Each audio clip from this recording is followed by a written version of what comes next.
स्वागत है दोस्तों आपका अपने YouTube चैनल पर। और मैं हूं आपका दोस्त, आपका टीचर, आपका हार्ड वर्किंग टीचर जो आपके लिए मेहनत करता है ताकि आप कुछ बन सके। चलिए, तो आज हम पढ़ेंगे कुछ एक ऐसी थ्योरी जो शायद आप लोगों ने क्वेश्चंस करते टाइम तो देखी होगी, लेकिन शायद आपको मिली ना हो या मिली हो तो समझ में ना आई हो। ठीक है, ये थ्योरी है रॉबर्ट सेलमैन की। रॉबर्ट सेलमैन जिन्होंने दी है पर्सपेक्टिव टेकिंग की 5 stages, 5 stages of perspective taking. क्या है ये थ्योरी, किस चीज़ की बात करती है? ये कहते हैं कि जो छोटे बच्चे होते हैं, ठीक है, तो उनके अंदर क्या होगा कि वो नहीं समझ पाते कि लोग जो है अलग अलग तरीके से सोचते हैं और सबके अपने अपने एक्सपीरियंसेस होते हैं।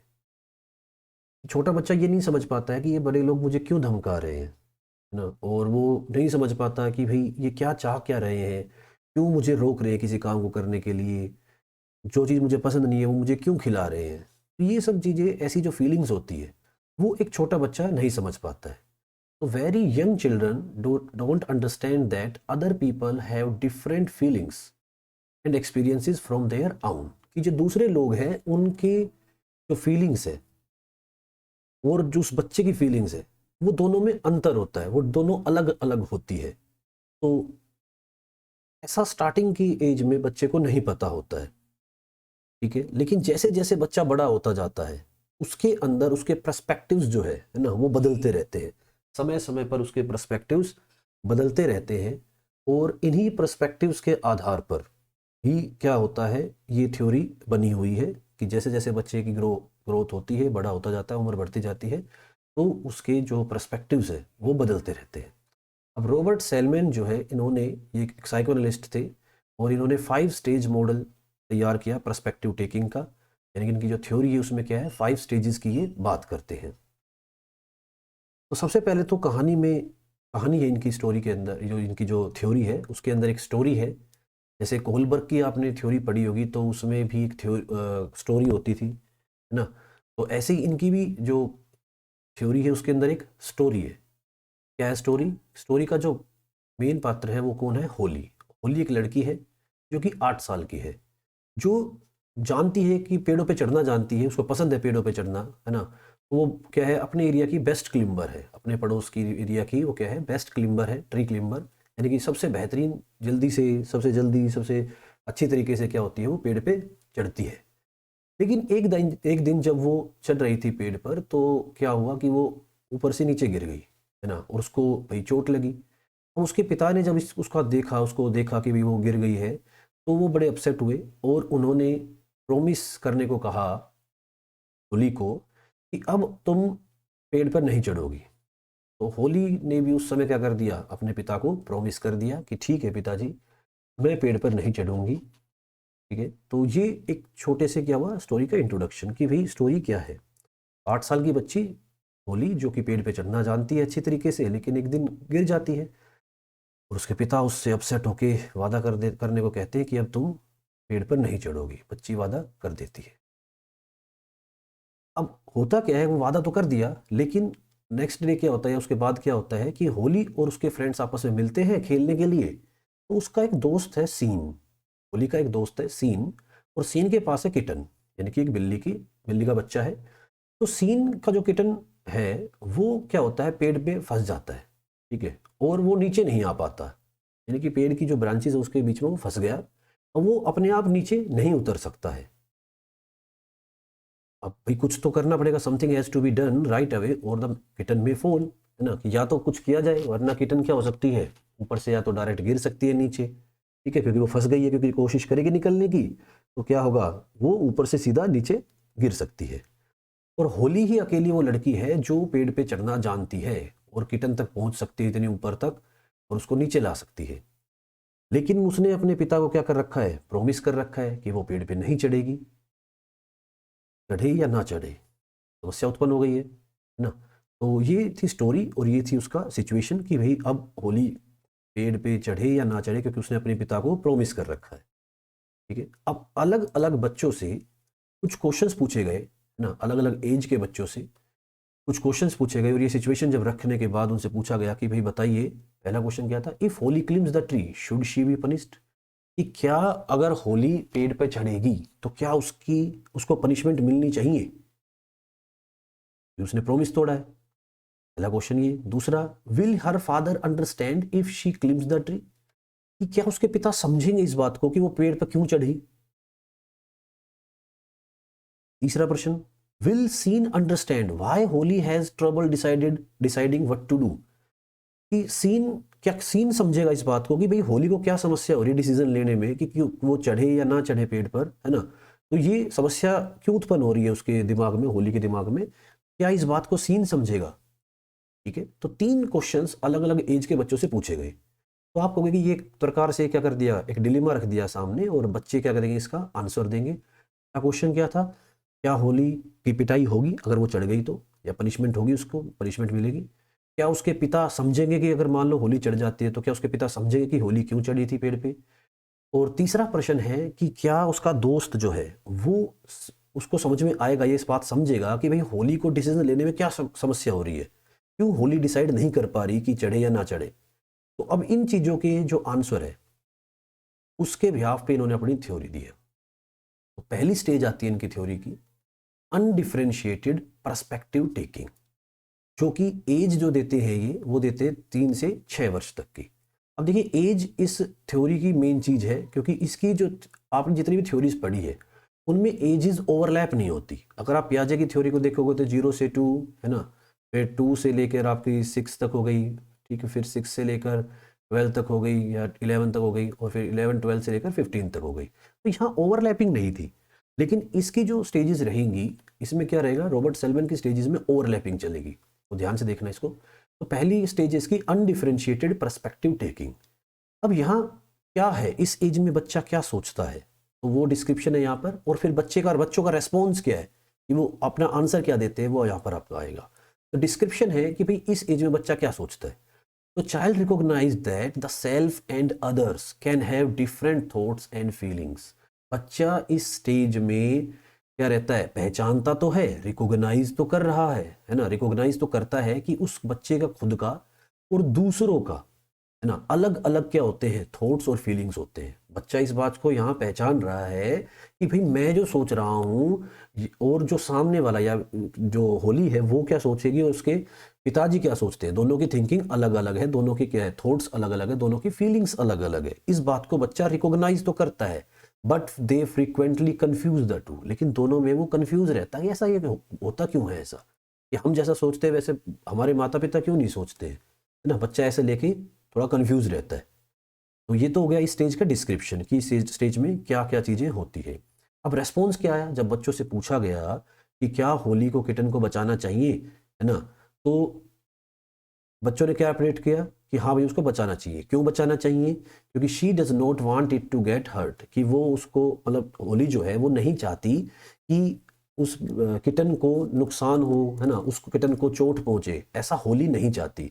And believes that Holly's father will feel just as she does about her climbing the tree, और जैसा वो सोच रही है उसके पिता भी क्या होंगे, है ना, ऐसा ही सोचेंगे जैसा वो सोच रही है, और वो भी कहेंगे कि भाई हाँ आप चढ़ के इसको उतार दो। तो हैप्पी ही लाइक्स किटन, कि जैसे कौन सोच रही थी, होली सोच रही थी कि उसको हर्ट करने से बचाना है, वैसे ही उसके पिता भी सोचेंगे कि हाँ उनको भी क्या होगी, पसंद आएंगी किटन्स। तो मतलब क्या निकला यहाँ से कि जैसे होली को पसंद है क्या कि किटन को बचाना जरूरी है, तो वैसे ही उसके फादर भी यही बात सोचेंगे। ऐसा सोच रहे हैं बच्चे, और इसके आधार पर उन्होंने अपना रेस्पॉन्स दिया। तो क्या निकला यहाँ से, मेन चीज़ क्या निकली कि बच्चे ये सोचते हैं कि हम जो रेस्पॉन्स करेंगे तो हमारे मम्मी पापा भी उस बात को वैसा ही सही समझेंगे। ठीक है, यानी कि वो पहचानते हैं, रिकॉग्नाइज करते हैं इस थॉट को और फीलिंग को कि भाई उनमें, हमारे माता पिता में और हम में, है ना, दोनों में क्या होते हैं, दोनों सेम तरीके से सोचते हैं और सेम तरीके से ही फील करते हैं। ठीक है, लेकिन थोड़ी कन्फ्यूजन रहती है आपस में। तो पहली स्टेज में रेस्पॉन्स क्या रहा कि होली जो है वो बचाएगी किटन को, और उसके पिता भी इस बात को समझेंगे। ठीक है, क्योंकि उसके पिता भी चाहेंगे कि किटन की जान बचे, या किटन को पसंद करते हैं उसके पिता भी। ठीक है, नेक्स्ट आती है जो स्टेज आती है हमारी सेकंड स्टेज, वो क्या है? Social informational perspective taking. Social informational, देखिए मेन चीज इसमें क्या है? इंफॉर्मेशन। इसकी एज है 5 to 9। आपने कहा पहली जो स्टेज थी हमारी वो अनडिफरेंशिएटेड पर्सपेक्टिव थी, उसकी स्टेज थी 3 to 6 ईयर्स की।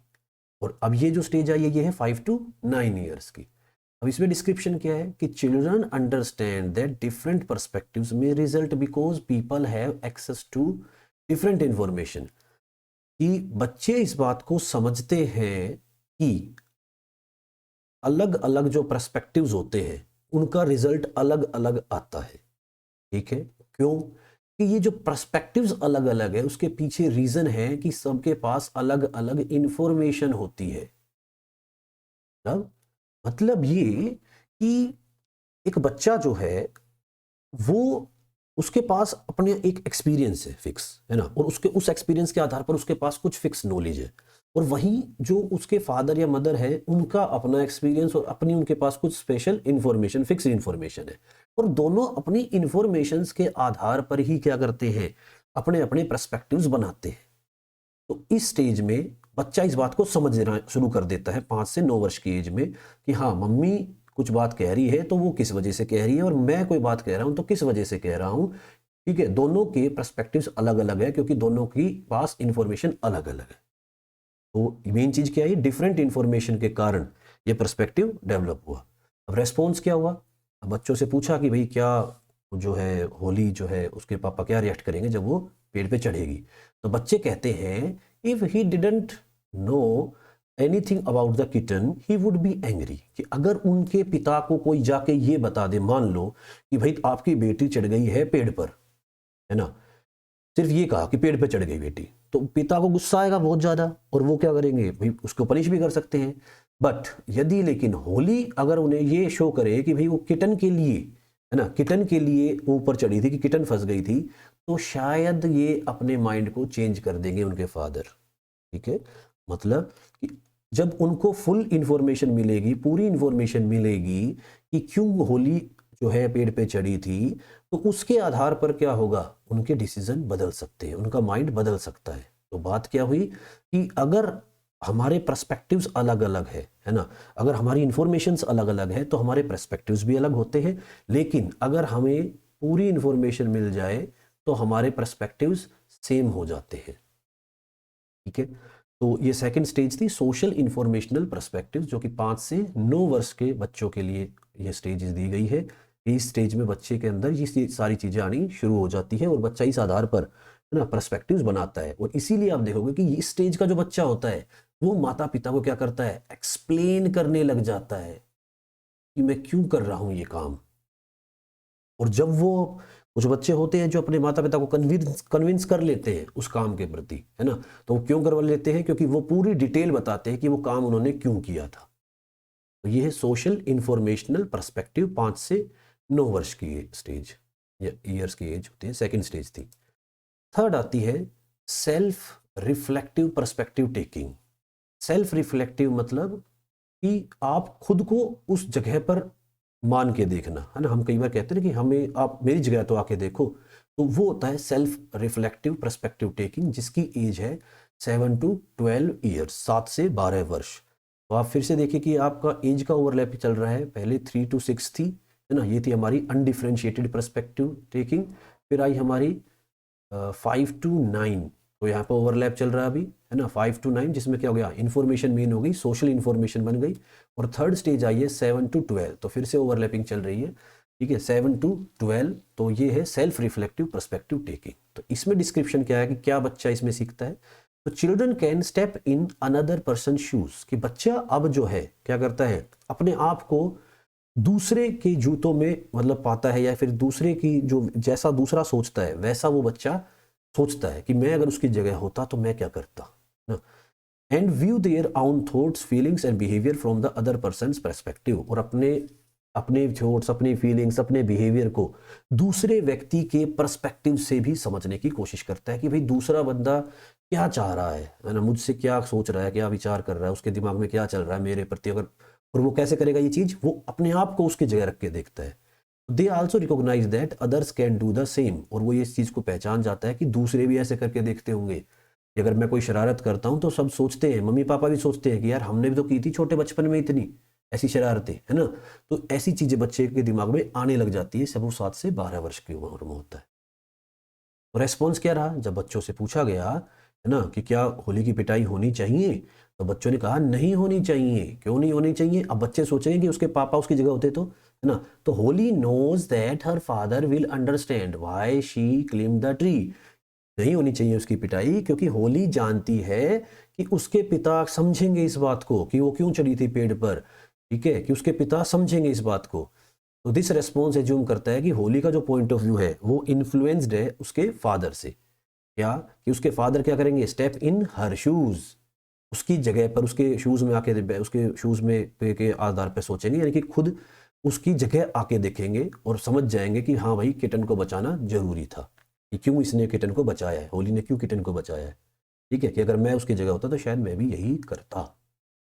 ठीक है, तो ये थी third self reflective, 7 to 12 years. Fourth stage आती है थर्ड पार्टी पर्सपेक्टिव टेकिंग। ये क्या है? 10 to 15 ईयर्स। तो फिर से वही फर्स्ट स्टेज आपकी अनडिफरेंशिएटेड, है ना, 3 से 6। फिर आई सेकंड स्टेज आपकी 5 से 9, 5 से 9 जो क्या रही थी? सोशल इन्फॉर्मेशन मेन था। थर्ड स्टेज आई 7 to 12 जो कि सेल्फ रिफ्लेक्टिव थी। और फोर्थ स्टेज आ गई है 10 to 15 जो कि क्या है? Third party. नाम है थर्ड पार्टी, स्टेज है fourth, third party perspective taking. तो यहाँ क्या है कि बच्चा यहाँ सोचने लग जाता है कि यार मम्मी की बात भी ठीक है, मेरी बात भी ठीक है ना, लेकिन हम दोनों में से कौन सही है। तो इन दोनों सिचुएशन से बाहर निकल कर एक थर्ड पार्टी बन के बच्चा सोचना शुरू कर देता है। Children can step out a 2% situation and imagine how the self and other are viewed from the point of view of a third और इम्पार्शियल पार्टी। कि एक जो बच्चा है वो 2% सिचुएशन से बाहर निकलता है और सोचने लग जाए, इमेजिन करता है कि कैसे, हाउ द सेल्फ, है ना, कैसे वो खुद और दूसरे, वो खुद भी और दूसरे भी क्या करते हैं? व्यू करते हैं, एक थर्ड पार्टी व्यू लेते हैं, इम्पार्शियल पार्टी जो किसी के जो क्या होती है? बिना किसी बाइजनेस के होती है। तो वो सोचता है कि भाई जैसे मैं भी क्या करता हूँ, मैं भी हट के सोचता हूँ कि यार मम्मी भी ठीक कह रही है ना, मुझे ये काम नहीं करना चाहिए। तो ऐसे जब वो सोच रहा है तो उसके दिमाग में ये आता है कि भाई ये चीज़ें सामने वाला भी सोचता होगा, है ना, जिसके हर व्यक्ति क्या करता है? इस तरीके से थर्ड पार्टी व्यू सोचता है। तो ऐसा बच्चा इमेजिन कर रहा है। अब रेस्पॉन्स क्या बना इसका? कि जब पूछा गया कि क्या उसको पनिशमेंट मिलेगी, तो बच्चे कहते हैं नहीं मिलेगी, बिकॉज होली सोचती है कि ज़्यादा इंपॉर्टेंट ये है कि किटन की जान बचे, है ना। ये उसने सोचा कि इंपॉर्टेंट क्या है? किटन की जान बचे। But she also knows that her father told her to not to climb the tree. लेकिन उसने अपने पिता से भी भाई वादा कर रखा था कि भाई नहीं चढ़ना है पेड़ पे। तो सिचुएशन क्या है? दो सिचुएशन हो गई, एक तो क्या है? किटन को बचाना है या प्रोमिस को निभाना है। तो अब क्या करेगी? ये बाहर निकल के सोचेगी। सो she would only think she should not be punished if she could get her father to understand why she had to climb the tree, है ना। कि अब वो क्या करती है? उस सिचुएशन से बाहर निकलती है और सोचती है कि अगर मैं समझा दूंगी अपने पिता को कि मैं पेड़ पे क्यों चढ़ी थी, है ना, तो शायद पिताजी मुझे ना पनिश करे। तो ये जो रेस्पॉन्स था उसका, ये क्या था? Step outside the immediate situation, immediate situation से बाहर निकलकर, है ना, होली और उसके फादर के पर्सपेक्टिव को एक साथ देखने का था कि क्या प्रोमिस निभाए या किटन को बचाए। तो देखो यहाँ इस स्टेप पे तो इसके पास दोनों एकदम से क्या था? इमीडिएट एक्शन था कि भाई किटन को बचाती हूँ या मैं नहीं चढ़ूंगी, भाई मेरे पिता ने मना कर रखा है ना। तो ये दे दिया। लेकिन उसने क्या करा? उसने ऐसे आंसर नहीं दिया अभी, उसने थर्ड पर्सपेक्टिव सोचा, यानी कि सिचुएशन को थोड़ा सा होल्ड किया। और होल्ड करने के बाद उसने सोचा क्या? कि अगर मैं किटन को बचाती हूँ तो मैं पापा को कन्विंस कर लूंगी कि पापा मैं क्यों चढ़ी थी, किसके ऊपर? पेड़ के ऊपर, है ना। तो इस तरीके से उसने थर्ड पर्सपेक्टिव व्यू लिया और उसके बाद उसने क्या किया? किटन को बचाया। तो ये जो चीजें हैं ये 10 से 15 वर्ष का जो बच्चा होता है उसके अंदर आना शुरू हो जाता है कि हाँ मैं, जैसे पिकनिक पे जाना है, अरे मैं अपने पापा को मना लूंगी, कोई बात नहीं, पापा ने वैसे तो मना कर रखा है लेकिन मैं मना लूंगी, है ना। तो इस तरीके के व्यू बच्चा बनाने लग जाता है 10 से 15 वर्ष का बच्चा।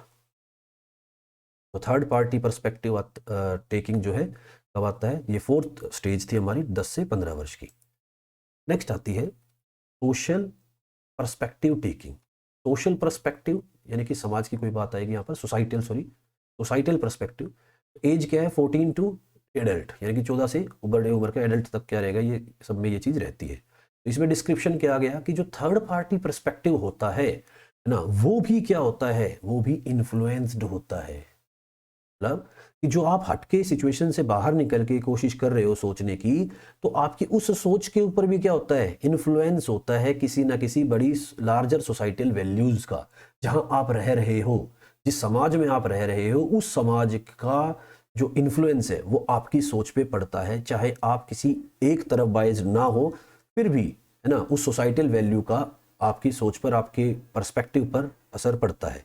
तो ये कहलाता है सोसाइटल पर्सपेक्टिव टेकिंग। तो सोसाइटल पर्सपेक्टिव टेकिंग मतलब कि आप थर्ड पार्टी व्यू में सोच रहे हो, तो वो थर्ड पार्टी व्यू भी क्या है, इन्फ्लुएंस्ड होता है। इससे आपके जो भी सोसाइटल, जो जहाँ भी आप रहते हो है ना, उन बहुत सारे जो सिस्टम होते हैं सोसाइटल की, जैसे कि आपकी स्कूलिंग कैसी रही है ना, स्कूल में आपका कैसा, भाई आपके स्कूल में आपको क्या सिखाया जाता है, कि कोऑपरेट करना सिखाया जाता है, या भाई फ़ायदा उठाना सिखाया जाता है, या आपके घर में क्या सिखाया जा रहा है, या आपके समाज में क्या, आपके धर्म में क्या है, मतलब बहुत सारी चीज़ों का इसमें वैल्यू आती है। तो बहुत सारी सोसाइटल जो वैल्यूज़ है ना, उसका इन्फ्लुएंस आपकी जो थर्ड पार्टी पर्सपेक्टिव है उस पर भी पड़ता है। रेस्पॉन्स क्या रहा इसमें कि होली जो है उसकी पिटाई नहीं होनी चाहिए। तो ये बात जब पूछी गई तो क्या होनी चाहिए, नहीं होनी चाहिए, तो बच्चों ने कहा नहीं होनी चाहिए। क्यों? The value of human treatment of animals justifies Holis action. कि भाई होली ने जो उस जानवर की जान बचाई है, तो ये क्या है, सोसाइटल वैल्यूज से भी क्या है, एक ह्यूमन ट्रीटमेंट है एनिमल्स के प्रति, कि हाँ भाई हमें जानवरों की मदद करनी चाहिए। और यहाँ तो बहुत ही बड़ी सिचुएशन थी है ना, उस जानवर के लिए डू और डाई की बात हो रही थी वहां पर। तो इसलिए क्या हो रहा है, इसलिए उसके एक्शन को सही ठहराया जाएगा। और उसके फादर क्या करेंगे, अप्रिशिएट करेंगे उसके इस कदम को, और उसको पनिश नहीं करेंगे। उनको तो मतलब गर्व होगा कि हाँ बेटी इतना पॉजिटिव सोच रही है। क्यों? क्योंकि समाज, हमारी सोसाइटी क्या कहती है कि एनिमल्स के प्रति हमें ह्यूमन ट्रीटमेंट दिखाना चाहिए। ठीक है, तो ये थी पांचवी स्टेज, जिसको कहा जाता है societal perspective taking, 14 to adult. ठीक है, तो आपने कहा कि पहली स्टेज जो थी वो थी हमारी 3 टू 6, सेकेंड स्टेज जो थी हमारी थी वो थी 5 टू 9, थर्ड स्टेज थी 7 टू 12, और फोर्थ स्टेज हमारी जो थी वो थी 10 टू 15, और लास्ट स्टेज थी हमारी 14 टू एडल्ट। पहली जो स्टेज थी उसमें हमने देखा क्या था कि फर्स्ट स्टेज जो थी वो अनडिफरेंशिएटेड थी है ना, कि जिसमें अलग अलग थॉट्स होते हैं लेकिन बच्चा पहचानता है लेकिन समझ नहीं पाता है। 5 टू 9 जो थी हमारी, या इसको रिवाइज ही कर लेते हैं पीछे से एक बार। ठीक है, ये हमारी क्या थी, अनडिफरेंशिएटेड पर्सपेक्टिव टेकिंग। 3 से 6 बच्चा क्या करेगा, सिर्फ थॉट्स को और फीलिंग्स को पहचानता है कि हाँ भाई आपके अलग अलग होते हैं लेकिन कंफ्यूज रहता है। ठीक है, सेकंड स्टेज आई हमारी सोशल इन्फॉर्मेशन पर्सपेक्टिव। इसमें क्या था कि बच्चा क्या है, अगर इन्फॉर्मेशंस क्लियर हो तो उसको पता है कि अगर इन्फॉर्मेशन अलग अलग है तो पर्सपेक्टिव्स भी अलग अलग होते हैं। इन्फॉर्मेशन सेम हो जाएंगी तो पर्सपेक्टिव भी सेम हो जाते हैं है ना। 5 से 9 की एज रहेगी। थर्ड आती है सेल्फ रिफ्लेक्टिव। सेल्फ रिफ्लेक्टिव का मतलब कि जिसमें बच्चा क्या करता है, अपने आप को दूसरे की जगह रख के देखता है। तो सोचता है कि सब लोग ऐसे ही सोचते हैं है ना, सब अपने आप को दूसरे की जगह रखना शुरू कर देते हैं इस स्टेज में, 7 से 12 की स्टेज में। नेक्स्ट है थर्ड पार्टी पर्सपेक्टिव, कि दोनों सिचुएशन से बाहर निकलकर है ना कुछ न्यूट्रल तरीके से सोचना कि क्या उस समय ज़्यादा महत्वपूर्ण है, वो होता है थर्ड पार्टी पर्सपेक्टिव, जो कि 10 से 15 वर्ष की उम्र में होता है। और उसके बाद आता है सोसाइटल पर्सपेक्टिव टेकिंग, यानी कि जिसमें क्या रहेगा, सोसाइटी का रोल है ना, कि हमारे जो थर्ड पार्टी जो पर्सपेक्टिव होता है वो भी इन्फ्लुएंस्ड होता है। और ये एज थी 14 टू एडल्ट। तो यहाँ हमने देखा कि ओवरऑल क्या हुआ कि जैसे जैसे बच्चा क्या होता है, मैच्योर होता है, तो वो ज़्यादा से ज़्यादा इन्फॉर्मेशन उसके अकाउंट में जुड़ती है, यानी कि उसके दिमाग में स्टोर होती रहती है ना, ज़्यादा इन्फॉर्मेशन उसके पास होती है।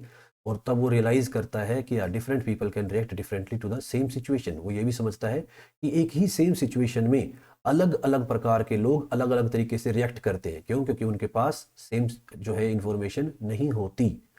वो क्या करते हैं, डेवलप करते हैं एक एबिलिटी, जिसके कारण क्या करते हैं, वो एनालाइज करना शुरू कर देते हैं दूसरे बंदों के पर्सपेक्टिव को, और from the view point of A objective by standard. देखिए बाई स्टैंडर्ड वर्ड जो है ये क्या होता है, बाई स्टैंडर्ड का मतलब है कि जब आप किसी सिचुएशन को देख रहे हो है ना, आप सिर्फ खाली उस चीज़ को देख रहे हो लेकिन आप उस चीज़ में पार्टिसिपेट नहीं कर रहे।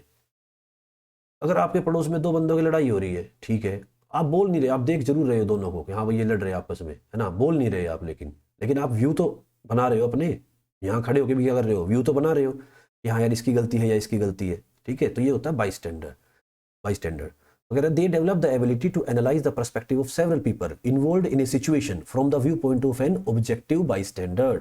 ठीक है, कि वो व्यक्ति क्या करते हैं, वो एनालाइज करते रहते हैं दूसरे बंदों की जो सिचुएशन जिसमें वो फंसे हुए हैं, अलग अलग लोग, उन सिचुएशंस को भी वो बाहर खड़े होके एनालाइज करते रहते हैं। And they can even imagine how different culture और social values would influence the perspective of the bystander. और फिर उन्होंने बताया कि ये क्या होता है, ये इस बात को भी मतलब इमेजिन करते हैं कि कैसे अलग अलग कल्चर, अलग अलग सोशल वैल्यूज जो है ना, वो इन्फ्लुएंस करती है जो व्यक्ति थर्ड पार्टी यानी कि बाहर खड़ा होकर भी देख रहा है उसको, उसके परसेप्शन को भी, है ना, क्योंकि वो वहाँ भी तो क्या कर रहा होगा, कोई ना कोई पर्सपेक्टिव बना रहा है, और जो पर्सपेक्टिव बना रहा है वो क्या है, इन्फ्लुएंसड है कहीं ना कहीं। इससे इन्फ्लुएंसड होगा कि इसमें से कौन उसका खास है ना, इससे हो सकता है, या जो उस बाहर खड़े व्यक्ति के जो पॉइंट ऑफ व्यू है ना, वो इसके साथ मिलते हैं ज़्यादा या इसके साथ मिलते हैं।